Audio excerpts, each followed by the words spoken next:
As I say, this is kind of like biographical, so we'll start at the beginning. Okay. I understand you're from Milwaukee. I am from Milwaukee, yes. Beautiful city. I just got back from vacation in the North Woods of Wisconsin. It Oh was my wonderful. gosh. Well, tell me about childhood there in Milwaukee. What was your family like? What kind of environment did you grow up in? I grew up on the north side of Milwaukee. I'm one of 5 children. I was the second oldest, but always the shortest, unfortunately. My parents raised me the same way they raised my brothers and my sister. The fact that I had spina bifida was a characteristic, like hair color, eye color. It wasn't a defining principle. And so I had to help with dishes, and I had to clean my room, and my Saturday job was to clean the living room and vacuum and dust. And so it was a very normal childhood. I remember going swimming at the local park. There were frustrations because of spina bifida. My legs were weak, and so I couldn't run around with the other kids. But you figure out ways to fit in and do your own thing. So I would be the timer for all the running races, and then I would challenge everybody to crawling races afterward. And because I don't have normal sensation in my knees, I usually won those. I didn't feel the sticks and the dirt balls under my knees. But it was a fun, active childhood. So your parents basically said, no limits. It's up to you. Decide what you want to do. They just said, you are going to be held responsible just like your brothers and sister. And there was always a fire inside, because outside the family, oftentimes people would feel sorry for me and be very patronizing, and that used to be very frustrating. I didn't understand that. And so it fed a fire inside that as I got older, it built this prove you wrong attitude. I wanted to prove people wrong, that I could do things and that I could be as successful as anybody else. When did you get interested in competitive sports? Was that in high school? Well, I was always interested in sports. I tried to be on the softball team in grade school. I could hit the ball, but I couldn't run the bases. And so I was a manager for the girls basketball team and the girls volleyball team and softball. I had always wanted to get in there and get dirty, but I was the manager. And then when I was a freshman in high school, I had a bike accident. I was coming home from a babysitting job. I took a corner too sharply and fell on my hip, and because of the spina bifida, I always had very weak lower body musculature, and so my hip dislocated when I fell on it. And so I ended up having a series of 5 major hip operations over a year. I was in a body cast that went from just below my chest all the way down, and when I wasn't laying in a hospital bed in the hospital, we had rented a hospital bed in the middle of our living room. We had to sell the piano so that the hospital bed could fit there. And after a year of surgeries, nothing worked. I got the last body cast off, sat up in bed, and it dislocated again. So I developed a need to walk with crutches and begin using a wheelchair. And I transferred high schools for my junior and senior years, and during the first couple of weeks that I was at this new school, there was another kid who also used a wheelchair, also had spina bifida, said, "Hey, Jean, why don't you come try wheelchair soccer?" And I was like, "Wheelchair soccer? How do you play wheelchair soccer? You need your legs." And he's like, "It's this really cool adapted sport." And I thought, that is not real sport. Adapted sport is hokey. I am not going to go hang out with those wheelchair people. They're weird. So I kept putting this guy off the entire school year. And finally, in May of my junior year, I thought the only way I'm going to get this guy off my back is to go to this practice, and I'm going to go to one, and then I'll be done. And it was nothing like I thought it was going to be. Chairs are crashing and banging, bodies are flying. I thought, this is sport. And from there, I played wheelchair football, wheelchair ice hockey, tennis, basketball, even square danced. University of Illinois recruited you to do what, basketball? University of Illinois recruited me to play wheelchair basketball. It took several letters and several phone calls because Wisconsin and Illinois do not like each other. And for most people who don't live in the state, they only identify with Chicago. Our DJs would have verbal warfare against their DJ. There was no way I was going to Illinois. But the fact that the coach, Brad Hedrick, wanted me on his team, he wanted me on his team, that meant the world to me. I had always been the last kid picked at recess for a team, or the last kid picked during physical education classes, and this guy wanted me on his team. I was really honored by that. I decided I was going to come down to Illinois. I was going to finish my college education and hightail it back to Wisconsin, but it never happened. I've been here since 1987, with the exception of 2 years in Indianapolis. When did you get interested in racing? When I arrived at the University of Illinois, I not only played wheelchair basketball, but I also got involved in the track and road racing program. I had done some recreational racing prior to coming to Illinois, and so as an undergraduate, I was a dual sport athlete. And just as that kid in high school tried to convince me to do wheelchair sports, my racing coach tried to convince me to do a marathon. Well, who wants to do a 26.2 mile race? I did not.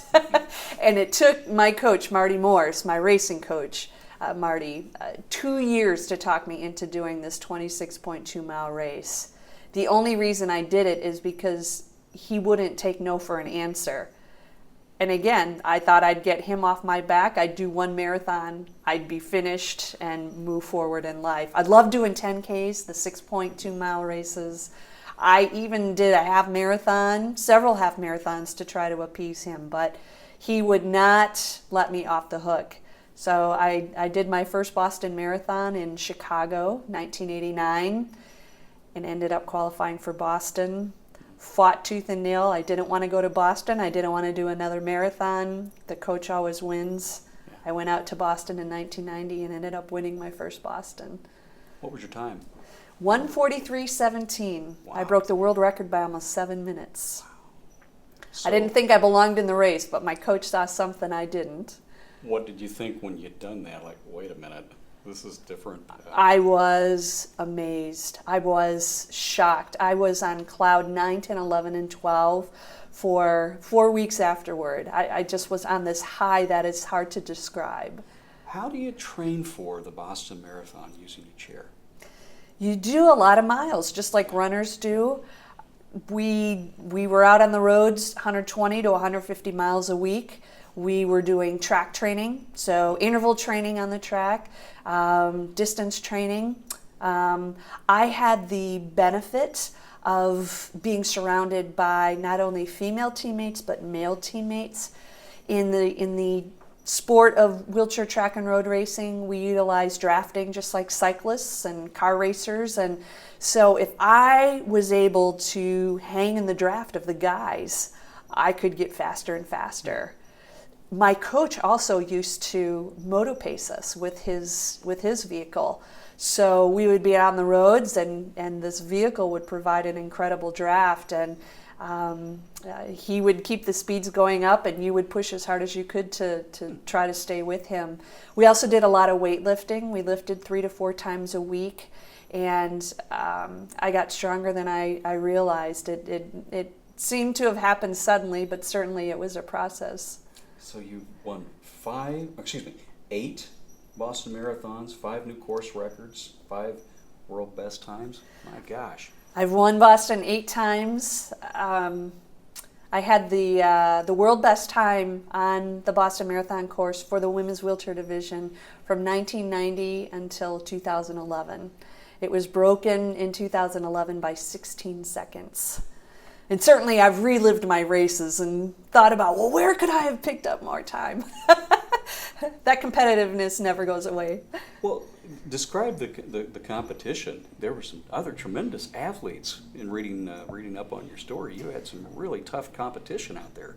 Well, there were a lot of great athletes from around the world, but my main rival during those Boston Marathon years was a woman named Louise Savage from Australia. she typically won the road races that were on flat courses, and I typically won the road races that were on hilly courses. But it's all about positioning in the pack and strategy about when you start your final sprint. And so I got the better of Louise most of those years in Boston, but she was right there a few of the years and broke my heart with a couple of those finishes. In 1998, she beat me by 0.2 of a second. In 1999, she beat me by half a second. So finally, in 2000, I came back and got number 8. Wow. Tell me about the Olympics. The Olympic Games and the Paralympic Games really are an honor. You train really hard. You go to the trials. You hope that you are fit enough to qualify for those events. And when you do in fact qualify, there's an immense pride that goes with representing your country. Yeah, it just, I still feel the chills of having USA on the front and the back of my uniform. I was so proud to represent the USA. Typically on the last night of competitions after closing ceremonies, all the athletes from around the world trade uniform pieces. I never wanted to trade my uniform pieces because I loved my USA clothing. And I still have most of it. There were a few pieces that I agreed to trade, but there's a thrill when you're out on the track, really in your sport venue. But for me, to be out on the track and to hear the crowd. In 1996, it was an especially incredible experience because the games were in Atlanta. It was on my own home country turf. And so a lot of my family attended the Olympic exhibition event. Others attended the Paralympic Games that were held a couple weeks later. The day of our Olympic event, we raced in the morning, but we received our medals in the evening. There's 2 sessions on the track, a morning and an evening. And so the evening that we received our medals was the evening when Michael Johnson was running in his famous gold shoes. So the stadium was packed. There were 86,000 people. Louise Sauvage got the gold medal by 23/100ths of a second that year, and I got the silver. So when Louise was introduced, the crowd, clapped and cheered. But when I was announced, there were a lot of Americans there, and a lot of people stood up. There was just this roar I had never experienced, and it made me tearful. The president of the International Olympic Committee awarded our medals that year. In 1992, I also qualified for the Olympic exhibition event, and Connie Hansen, a woman that I beat in my first Boston Marathon in 1990, and I broke her world record. She got the gold medal in 1992, and I got the silver that year. The Queen of Spain presented our medals that year. I have a lot of special memories. When athletes start to get noticed and they start to get reputations, they get fans, what kind of fan base did you start to get, and when did people start noticing you and this is somebody we want to watch and see how she does? When I won the Boston Marathon in 1990, that was a breakthrough, life-changing event. All of a sudden, overnight, the media wanted to talk to me. People wanted my autographs. I started getting invitations to speak. I had done some speaking prior to that, but all of a sudden, everybody wanted my attention, and I had to learn how to say no, because it's really easy to get caught up in all of that and to go here, there, and everywhere for these events. But I never wanted to miss my training, and my coach didn't want me to miss training either. And so we developed a system that would allow me to accept many of the invitations, but not all of them, while still staying focused. As all this is happening, how did your professional career develop? The athletics is one thing, but you have to make a living too. Well, it's funny because my undergraduate degree from the University of Illinois is in speech communication. I thought I was going to get into public relations, but I thought I was going to be the person behind the scenes. I had always been somewhat shy, and so when I won Boston and then I won it again and then went to the Olympic and the Paralympic Games, there was a major adjustment. But by the same token, the more I spoke, the more comfortable I became, the more refined my thoughts were, the more I realized that I had a platform on which I could educate and motivate and excite people. So I was being paid to give speeches, but I was also earning money winning races. I was a professional athlete. I was a professional athlete until I retired from racing following the Sydney Games in 2000. Along with the speaking and the race winnings, I also had corporate endorsements. So I had money from that as well. Wow. When did you come back to the University of Illinois to work here? Just curious. Yeah, well, during all those years that I competed, I remained at the University of Illinois, but I was working as a volunteer coach when I wasn't training. So a lot of the work experience I got during those formative years was volunteer time. After I retired from racing, I did full-time motivational speaking and remained in the Champaign area until 2004, moved to Indianapolis for a couple of years, and then in 2006 there was an opportunity to become an Associate Director of Development in the College of Applied Health Sciences here at the university, and I have a master's degree in the college. So I returned to Illinois in February of 2006.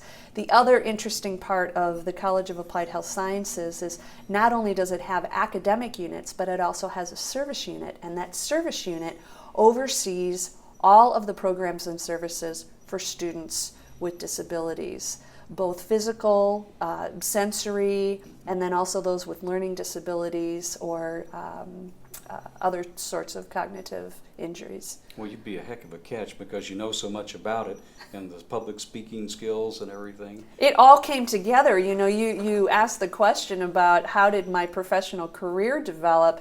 It was on the fly as I moved forward in my life. It just seemed like opportunities continued to present themselves. I've been very blessed. Well, you know, in this place, you know, some would say it sells itself, but it's such a wonderful story, you know, with Tim Nugent starting things back, coming in after the war and seeing what needed to be done. And there's so much innovation here, and you know, I'm just amazed by the place. We have a good rehabilitation center at Carbondale too. Sure, that was another school I was considering. Well, they were closely linked too because Yeah. Ted Nugent and Guy Renzaglia, who started ours, were very good friends, and they would lecture back and forth. Guy tried to hire Tim, but Tim wanted to stay here. So Fortunately. yeah, good for you. Fortunately for us. But it's a terrific place. How do you go out? You know, tell me about your job now. What you're doing as a development Well, officer. before I get into that, I have to say, the University of Illinois changed my life, and I still get tearful when I think about it, when I talk about it. There isn't a speech I give when I don't talk about the University of Illinois. When I first moved to the U of I didn't know anything about its history for services regarding students with disabilities. I didn't know about the wounded veterans who came back. I didn't know that Tim had contacted over 300 colleges and universities to establish a program for students with disabilities and injuries, and everybody turned them down except for the University of Illinois. I had no idea about that, but I think one of the great things the staff at DRES, the Division of Disability Resources and Educational Services, does is that they educate the students. The history carries forward. And so the coaches who were working when I was an athlete have now moved on. But the new coaches learn that history and they continue to pass that on. And it instills a sense of pride that makes you want to talk about the University of Illinois and let everybody know what happened here. And I was talking earlier about how proud I was to wear USA on my uniform. I can tell you I was incredibly proud to wear Illinois on the front and the back of my jersey as well. I still have all of my racing jerseys, and I've been retired for over a decade. But as I said, I talk about the University of Illinois in every speech because they not only help students academically, but they invest in students' lives personally. And there are things that I learned about myself I never knew. You know, I had these coaches who saw something in me that I didn't see in myself, and they wouldn't let me stay where I was. They pulled me out of my comfort zone and created a leader that I never knew existed inside of me. What do you want people to take away? What do you hope people will take away from your story? You're still vibrant, getting out there, getting the word out about U of I and your life story. What do you hope people will learn from that? I have a children's book. It's called Dream Big, Work Hard. And I hope that people recognize that if you have a vision and a dream, and you're willing to put the hours and the time into it, you're willing to work hard and make the sacrifices that are necessary, things happen that you couldn't plan or control.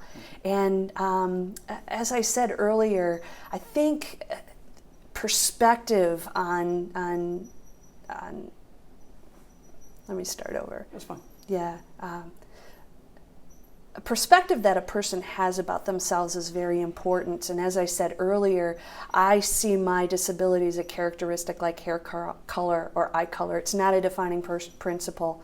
When I was growing up, everybody was looking at my sister. She was dreaming about being the first female president of the United States, and everybody just knew she was going to do that.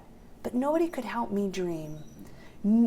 People thought, well, Jean will do something with her hands, but whatever you do, we know it'll be okay. But it wasn't that, wow, we see things for you. And then when I came to the University of Illinois and had the coaches and the academic faculty see things in me, it changed me. And I think one of my life goals is to pass on that encouragement and that motivation and that excitement to pursue things that you didn't think were possible. Another thing that we learned by being in the program at the University of Illinois was to invest in other people. And so our coaches were always hosting individuals in the form of sports camps, in the form of weekend workshops where they were training other people about upper body exercise. My coaches were not only coaching, but they were engaged in the research that was moving things forward. We were the most fit guinea pigs in the world. And that was part of the fun and pride of being associated with Illinois. And because I saw my coaches investing in people who weren't necessarily their athletes, it made you want to go out and help other people too. And so after I retired, I was invited to travel to Ghana, West Africa, to teach a wheelchair track camp to people there with physical disabilities. And just like that kid in high school, and just like the coach who was trying to recruit me to Illinois and the coach who wanted me to do the marathon, this organization who wanted me to go to Ghana had to be persistent because I said no at first. But after the third phone call, I said, okay, I'll go to Ghana and I'll teach this wheelchair track camp. I knew polio was still endemic, and I expected people to limp into the stadium. I knew that wheelchairs were not that common, but hoped that some of the athletes had benefited from organizations going in and doing wheelchair distributions. I figured people would be on crutches, but what I was not prepared for were the people who crawled into that stadium on their hands and knees. They were wearing sandals on their hands, and they had calluses on their knees like you have on the bottom of your feet.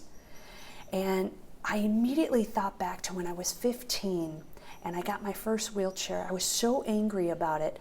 I thought God was mad at me and was picking on me, and you know, I could tell him everything that my brothers and sisters were doing, and you know, he needed to pick on them too. And yet I've never had the indignity of having to crawl on the ground. There was always a wheelchair when I needed one. And you start to realize I wasn't being picked on, I was picked out. And I was picked out to do special things. And being in Ghana, West Africa was one of those special things. We had donated equipment. We had 7 somewhat antiquated racing chairs, 6 of which were functional. And there were 32 people who came to that wheelchair track camp. They all had to share the equipment. For some of those people, for 10 minutes in the morning when we did our morning workouts, and for 10 minutes in the evening when we did our evening workouts, they were up off the ground. And that has become a life mission, both literally and figuratively, to help get people up off the ground. It was another life-changing experience, and I'm so grateful that Johnny and Friends, this nonprofit organization, was persistent in their invitation to have me go to Ghana, because it's made a difference in these people's lives.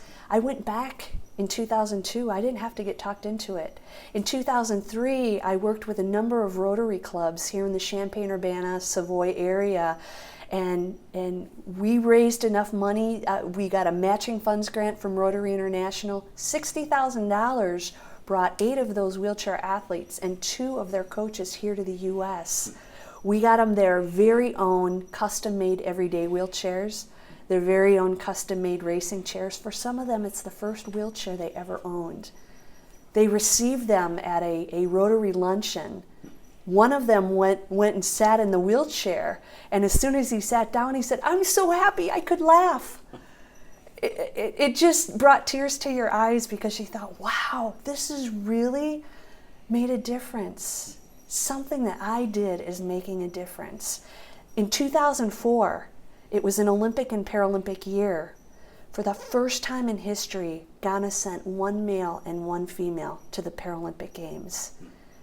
For the first time, Ghana had a flag in those opening ceremonies. Afterward, Johnny and Friends, this nonprofit organization, had a camera crew there. They interviewed the 2 athletes, Raphael and Ajara. And Ajara, the young lady, got polio when she was in 4th grade. And immediately she was taken out of school. It was deemed her life had no value. There are thousands of years of superstitions that still exist. People are believed to be cursed by God if they have a disability in that region. And so she was marginalized. She wasn't invited to family meetings. She wasn't invited to eat at the same table as her family. And so Johnny and Friends in their interview said, "Ajara, you've been to America, and you are the first woman to represent Ghana in the Paralympic Games. How has your life changed?" And she said, "Now my family talks to me. Now I'm invited to family meetings." And you're like, wow, that is life-changing for her. So these people who were seen as less than and devalued in their culture are now leaders, and they're now celebrated. All these years later, they're competing for Ghana. They went in 2008, and they're going back in 2012. All these years later, they have become leaders, as have some of the other individuals who were a part of those camps. And I think, you know, it all started because somebody saw something special in me. So it's a gift that you give to the next generation. I was getting ready to ask you about that. It's terrific. What's next? You got the children's book out? What's next on your list? Things you want to do? Right now, I'm serving as an Assistant Dean of Advancement in the College of Applied Health Sciences. It's a new promotion. I'm in charge of all the fundraising and alumni relations activities in the College of Applied Health Sciences. The opportunity to serve the University of Illinois and this college is incredible. It's one of those things I never envisioned for myself, and so I feel really honored to be able to give back and create a greater place than when I came. So right now, that's where my focus is. In the future, I will always have a desire to serve and to make a difference and to invest in people's lives. It was modeled very well for me here at the university. And I don't know where life will take me, but I know it's going to continue to be exciting, and I'm anticipating those next experiences. Jean, that's perfect. Thank you very much. Thank you, Jack. Oh, wonderful.